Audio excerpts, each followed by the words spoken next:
पहली Vande Bharat sleeper express की सौगात देश को मिल गई है। पीएम मोदी ने मालदा स्टेशन से हरी झंडी दिखाकर इसे रवाना किया। ये ट्रेन हावड़ा से गुवाहाटी कामाख्या तक चलेगी। ये ट्रेन कितनी खास है, इसका जायजा लिया हमारे सहयोगी कोमल शर्मा ने।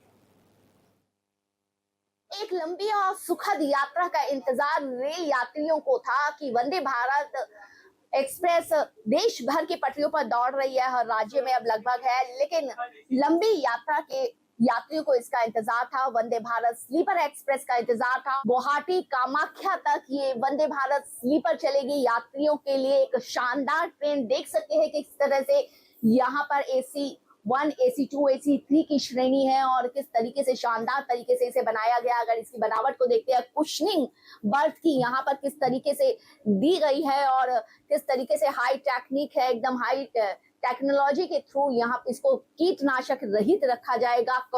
कवच सुविधा इसमें जो है सम्मिलित की गई है ताकि यात्रियों की सुरक्षा का भी ध्यान हो। बार बार वंदे भारत दिखाते हैं, जितनी वंदे भारत में टेक्निक है उससे ज्यादा टेक्निक इसमें और ज्यादा तकनीक को और ज्यादा किया गया है। आप देख सकते हैं यहाँ पर पूरा पीछे स्क्रीन लगाया गया है, बड़ी बड़ी विंडो है। अब अगर बात करें हावड़ा और कामाख्या के बीच चलने वाली वंदे भारत स्लीपर कौन कौन से स्टेशन पर जाएगी, Langiya, new Bongaigaon, new Alipurduar, new Cooch Behar, Jalpaiguri road, new Jalpaiguri, Aluabari road, Malda town, new Farakka, Azimganj, Katwa, Nabadwip धाम, बंदेल जंक्शन रुकेगी और गुरुवार को छोड़कर ये चलेगी। ट्रेन नंबर 27575 हावड़ा कामाख्या वंदे भारत जो है रोज शाम को 6:20 पर हावड़ा जंक्शन से जो है वो शुरू होगी और अगर बात करें हावड़ा जंक्शन के बाद तो वो कामाख्या पहुंचेगी। कामाख्या पर पहुंचेगी 8:20 पर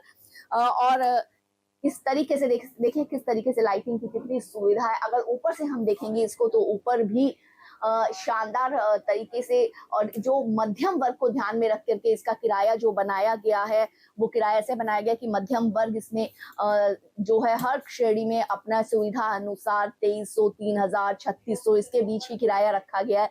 आराम से यात्रा कर सके। हवाई यात्रा से ज्यादा बेहतर मेरे ख्याल से ये यात्रा होगी कि आराम से आप यात्रा कर सकते हैं। लगभग उतने ही किराए में, थोड़ा बहुत का अंतर है।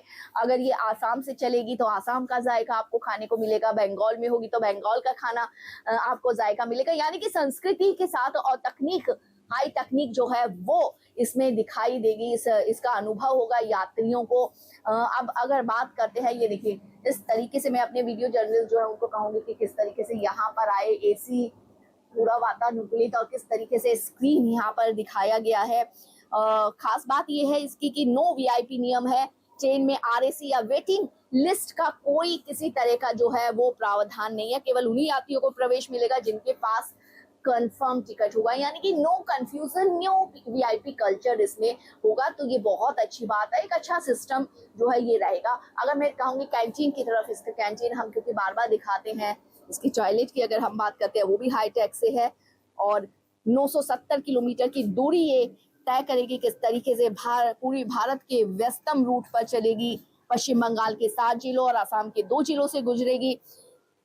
ये कह सकते हैं कि कम से कम इससे 2.5 से 3 घंटे की दूरी जो है वो आपकी कम हो जाएगी और इसका फायदा जो है वो रेल यात्रियों को मिलेगा। किस तरीके से रेल यात्रियों को मिलेगा, बाहर से अगर हम आपको दिखाने की कोशिश करें, ये देखिए कितना शानदार लुक है और दुल्हन की तरह ये ट्रेन सजी हुई है। चुनावी राज्य है पश्चिम बंगाल और आसाम और इस चुनावी राज्य को जरूरत थी विकास की। आसाम में लगातार बीजेपी सरकार काबिज है और तीसरी बार भी सत्ता में आने के लिए जो है वो कोशिश कर रही है और यहाँ पर जिस तरीके से विकास दिखाई दे रहा है, उम्मीद है पूरी बीजेपी को। लेकिन पश्चिम बंगाल में चुनौती है, लेकिन जिस तरीके से केंद्र सरकार अब विकास की धारा लगातार बहा रही है तो वहां भी पूरी उम्मीद दिखाई दे रही है। वंदे भारत स्लीपर को अब से कुछ देर में हरी झंडी दिखाकर रवाना करेंगे। भारत एक्सप्रेस के लिए कैमरामैन पवन शर्मा के साथ मैं कोमल शर्मा।